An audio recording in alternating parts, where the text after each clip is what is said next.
చూద్దాం. నిన్న ఎల్బీ నగర్లో జరిగింది. వనస్థలిపురంలో వాట్సాప్ వైద్యం చేసి శవానికి ఖరీదు. వైద్య నిపుణులు అందుబాటులో లేక అర్ధరాత్రి మహిళ మృతి. మహిళ జీవించే హక్కును కాలరాసిన ప్రాగ్మా హాస్పిటల్స్. ప్రభుత్వ పెద్దల ఫ్లెక్సీలతో ప్రాగ్మా హాస్పిటల్ మేనేజ్మెంట్ ఫోటోలు. ప్రాణం పోసే వైద్యులను అడ్డకూలీలుగా మార్చుతున్న హాస్పిటల్స్. అడ్డగోలు వైద్య వ్యాపారాన్ని అడ్డుకోలేకపోతున్న అధికారులు. బాధిత కుటుంబానికి అండగా ప్రజా సంఘాల నాయకులు. టైంకి అక్కడ డాక్టర్ లేకపోతే వాట్సాప్లో ట్రీట్మెంట్ చేశారంట వీళ్ళు. వాట్సాప్లో చెప్పారంట ఏం వాడాలి, ఏం చేయాలి అని. నగరానికి వలస వచ్చిన నల్గొండ జిల్లా నేరేడుచర్ల మండలం చిల్లెపల్లి గ్రామానికి చెందిన కుంచె సైదులు భార్య సంధ్య 28 ఏళ్ళ పాపం వయసు 7 ఏళ్ల కుమారునితో హయత్ నగర్ సమీపంలోని బొమ్మలగూడెం శివ హిల్స్లో రోడ్ నెంబర్ 4లో నివాసం ఉంటున్నారు.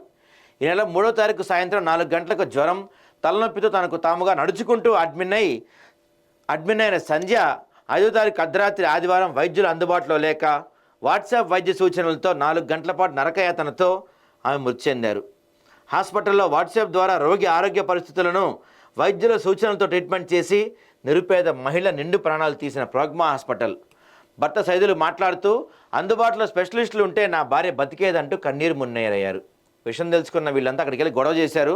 అయితే గొడవ చేస్తే వీళ్ళు ఏమంటున్నారు, ఎంతో కొంత ఇచ్చేస్తామంటున్నారు. ప్రభుత్వ పెద్దల హాస్పిటల్ అడ్డగోలుగా వైద్య వ్యాపారంపై చర్యలు తీసుకొని హాస్పిటల్ను సీజ్ చేయాలని డిమాండ్ చేస్తున్నారు. ఎల్బీ నగర్ పరిధిలో రోజువారీగా 10ల సంఖ్యలో రోగులు మరణిస్తున్నా పట్టించుకునే వైద్యాధికారులు.